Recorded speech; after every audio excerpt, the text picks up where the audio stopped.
Well, the dust has settled somewhat from the Brian Williams affair, but the questions linger. Does one news anchor's serious embellishment of the facts signal what some have felt for some time, the end of network news as we've known it? Timely question for our monthly Media Watch. In Edmonton tonight, Margot Goodhand is the editor-in-chief of the Edmonton Journal. Jeet here is a freelance journalist and author whose work has been in, among others, the National Post, Slate, and the New Yorker. Jeet's in Regina this week. And with us here in Toronto, Carleton University Associate Professor of Journalism, Chris Waddell, and the Senior Director of Digital Media at CBC, Marissa Nelson. Their thoughts in a moment, but first, some background. CBC Evening News. For years, the network anchors dominated TV screens, and the American Nightly News was the most revered broadcast on the box. President Kennedy died at 1 p.m. Central Standard Time. First, there was Cronkite at CBS, and at NBC, Huntley and Brinkley. Then in the 80s, Rather, Brokaw, and Jennings, as all three networks went head-to-head. In Canada, it was Nash versus Robertson. But everything changed when the TV landscape changed. This is the first day for the cable news network. 24-hour news stations popped up. And then that other thing came along. Night and day through a computer network called Internet. Combined audiences had approached 50 million viewers in 1980. Today, they're half that on a good night. Already wobbly, suddenly, as this month began, the credibility of the #1 U.S. anchor took a major hit. I made a mistake in Brian Williams went from respected news icon to social media joke to a symbol of a news platform wasted and past its prime. And finally, new rule, Brian Williams shouldn't have to go away because he lied. He should have to go away because the NBC Nightly News sucks. Well, how bad are things really? Not just in the U.S., but here as well. Is it actually time to bury the evening news? Are the days of the big-time anchor over? Or are the obituaries just a little bit premature? Good questions. Time for some answers. And let's try for some now. I'll start with you, Margot. Forget about Brian Williams and Bill O'Reilly and the others that have kind of been swept up in all this. What do these incidents, though, say in the big picture about the state of network television news? Well, I'm going to be contrarian here. I don't really believe it speaks so much to the credibility of the TV networks. I think it speaks to the credibility of Brian Williams and Bill O'Reilly. But I also think it kind of feeds into the snarkiness of the 21st century. Those were some of the funniest internet memes I've ever seen. I think it said that maybe there was a little bit less respect for mainstream institutions in general, but I don't know if it really spoke to the quality or the credibility of the network news itself. Chris, what do you think? I think a little bit differently. I think there's a couple of big issues that are behind all this. One of which is a decline of audiences, and that's both for reading newspapers and for watching television, because they're migrating to different formats, largely the internet. And the other big issue, I think, is the advertising issue and the collapse of advertising that we've seen both in television and on newspapers. And in both those cases, over-the-air television and newspapers get almost all their revenue from advertising.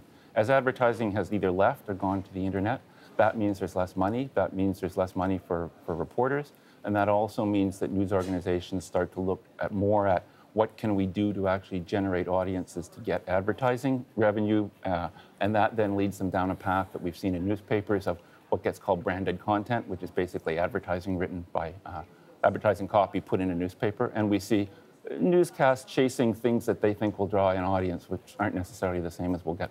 Our serious that stories. argument between what is news, is it entertainment or is it information that the public needs to and know? what can make money? Right. Jeet, where are you on this? I'm more along the lines of what Chris is saying, but I think it says something about the culture of newsrooms right now. Because I think we should think of these newsrooms as being like a slowly sinking ship. And everybody aboard that ship is very skittish because one wrong move and the whole thing could capsize. So Brian Williams and perhaps Bill O'Reilly are kind of causing these ships to wobble a little bit, and so they have to be thrown overboard. And that speaks to the mood of these of the media right now. Marissa? I think it also speaks to the mood of audiences. I think that's part of what I find so interesting. You know, audiences are much more skeptical. Would they have questioned Walter Cronkite the way they question our personalities now? I don't think so. You know, they want to know if they're getting the real deal or not, and they're willing to question the people who are delivering the news in a manner we've never seen before. Let's bring it down to some basics about in terms of what's going right and what's going wrong for network news. Jeet, you start us this time. What do you see as what's wrong with network news right now? Well, I mean, the newscast is really a 1950s relic. I mean, you could have, if you talk about Walter Cronkite, you know, that's the era of Mad Men. You have this sort of solemn patriarch with a baritone voice intoning the news as if he's the voice of God. Let's not get personal here, Jeet. That speaks to a kind of cultural model that, you know, like doesn't quite have the salience in 2015 that it did in 1955. I think that's a big problem. Margot? Well, I tend to think that there's still very much of a need for a filter and a curation of the news. And there are some people that are very busy and look to the evening news to kind of filter through this barrage of information that we get through the day. Do you think it still does that filter role, though? I guess that's well, the that's key. where the trust and the credibility comes into. I do think you have to feel that you believe that the narrator, the central narrator, is giving the news of the day. I do think that there are lots of people that don't feel the same way. Certainly demographically, the younger generation doesn't feel that way, but there's still 10 million people watching NBC News, despite the sub. So I do think that there are people that still request that. That's why the program has been so popular for so long. Is tell me what I need to know, what happened today, and tell me what matters. Interestingly enough, the NBC numbers actually went up since Brian Williams left, which has got some people scratching their heads on this one. Chris, I mean, you raised a lot of good points in your first answer, but what do you see that's going right for network news? What are they still doing right? Well, they still do some things. They still do some things right, and they still have significant audiences. The question is, how long are those audiences going to stay? And they're not. I don't think many people would argue the audience is going to be higher in 2 years than it is now. I think we see the direction it's going. I think the challenge they face that they're trying to come to grips with is that 15 years ago, you had a pretty good idea that most people, when they turned on a nightly newscast or they picked up a newspaper in the morning, may not know very much about the stories that they were seeing. Today, you have no idea what your audience knows about the stories that you're putting on the air at night. And similarly, in a morning newspaper, what percentage of the audience has heard it all during the day? What percentage knows nothing? How do you line up, and to be technical, how do you line up a newscast, and how do you determine what's the medium that you're not boring people who know everything, and you're also not talking way over the heads of people who don't know very much? So it's a very difficult challenge that news organizations are trying to handle these days, and it's not easy to do. Are traditional formats scrambling, Marissa, to try to deal with the competition from online? Are they scrambling? Well, I mean, I think what they have to do is find ways of connecting to those younger audiences which don't have the habit of sitting down at a particular time of day to watch news in a particular kind of format. I think there's still a lot of work to do to connect with those audiences, but that doesn't necessarily mean that it's going to be in the linear format as we know it. What I think is interesting is, you know, people still connect with personalities. They want to know the storytellers. They want to know the faces, and that's true in digital and TV. So there's a lot of crossover between the mediums, which I don't think we've fully exploited yet. That raises the question about the role of the traditional anchor. Jeet, you said what you said in terms of the changing times, but is there still a role for the traditional anchor? Yeah, no, absolutely. Yeah, I mean, I want to agree with some of what's been said here by Margot about the role of filtration and curation, right? I think that the ratings have been going down slowly for the last 30 years, but it's like a mountain that's slowly grinding away. It's going from 50 million to 25 million, you know, over 30 years. It's a long process, and it speaks, I think, to the trust that still exists. And I think that what they do right, and which I think they can build on, is that they actually do real reporting, right? And that might be one reason why the Williams thing, you know, causes trouble. Like if you can't trust the person that's whose main commodity is trust, that's a problem. But I do think that the nightly news, when you watch those shows, you have a sense that these are people who are doing real reporting.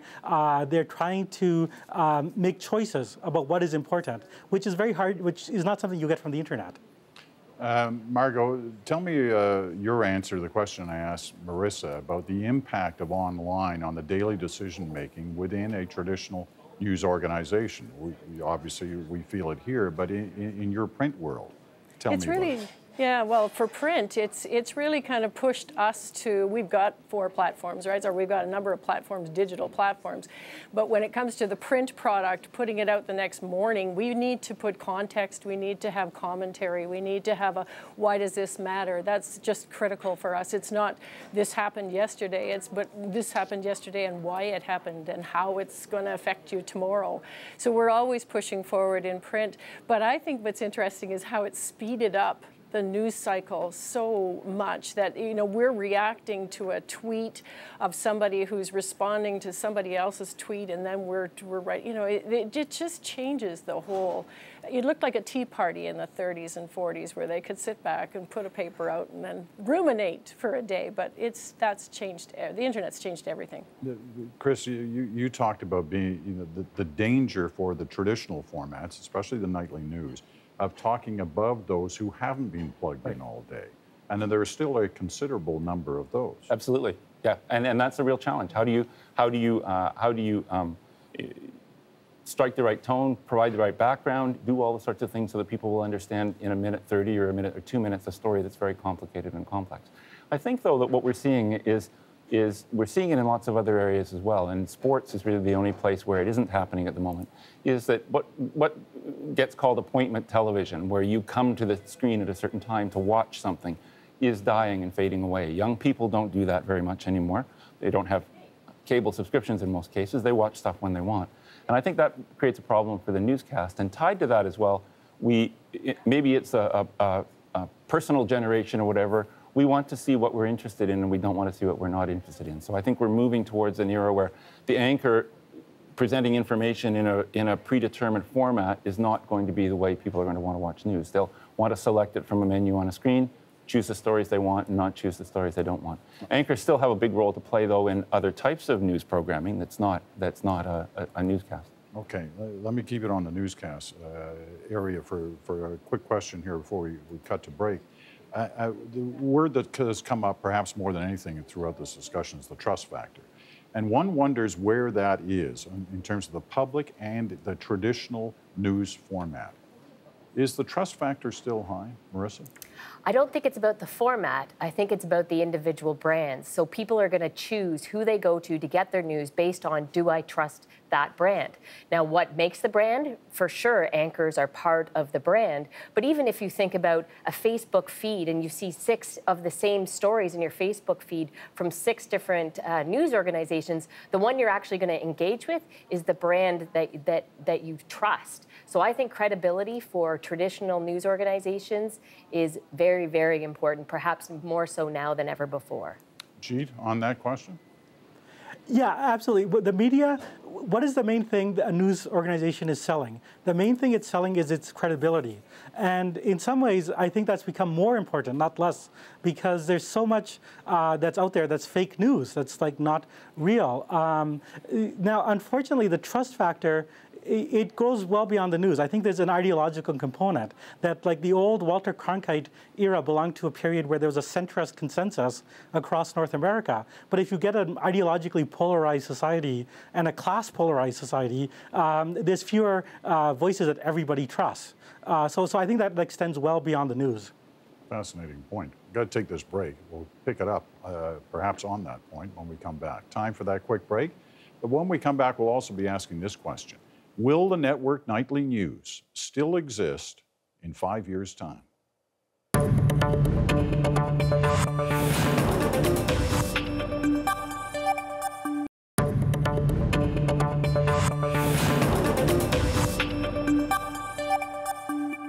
And welcome back to Media Watch. Margot Goodhand is in Edmonton. Jeet here is in Regina. Marissa Nelson and Chris Waddell are here in Toronto. And everybody wants to pile in on Jeet's last comments on the trust question. So let's do quickly on that, Chris. Okay, I think the trust issue is very different these days because your audience has an infinite ability to fact check you that they didn't have before, thanks to the internet.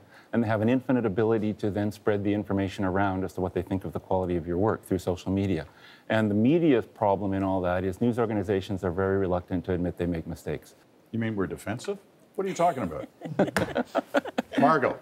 And Bill O'Reilly's still fighting. So, Yeah, no, he is. my issue on the trust is just the demographics. My kids trust Facebook and Reddit and Twitter, and they can do a deep dive on some of the most amazing arcane subjects, but they don't know the broad generalist news that I think still has a place. And that's what network news does for me. So, yeah.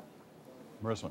But I think what the digital platforms has done is really expanded what people go to. So in the 1950s, they would have one nightly newscast that they went to. Now all of the research shows that people go to 4 or 5 different places to get their news, and that's why they're comparing. And I think we have to adapt, knowing that we're only one of many that people will turn to.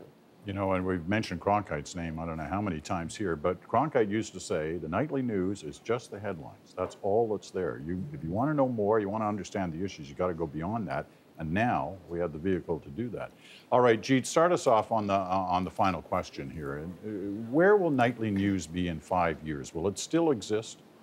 I'm actually pretty optimistic because if the product is trust and credibility, I think that it's possible for news networks to put together a half-hour package. It doesn't have to be appointment TV. It doesn't have to run at 6 p.m. You could do it on demand, and people can order that up when they want to. That seems to me like a product that people will always want. Margot? And always need, too. Again, we need that filter. We do need some kind of credible filter. But I think it's going to be shorter. I think we are all going to be, our attention spans are going to be gone in 5 years, and we'll be down to 140 characters. Oh, my gosh. Okay, Marissa? I think it will exist in 5 years. What I would say is if we want to be around for 10 years, the pace of change has got to accelerate. We've got to change pacing. We've got to think about how people will access that information in different ways.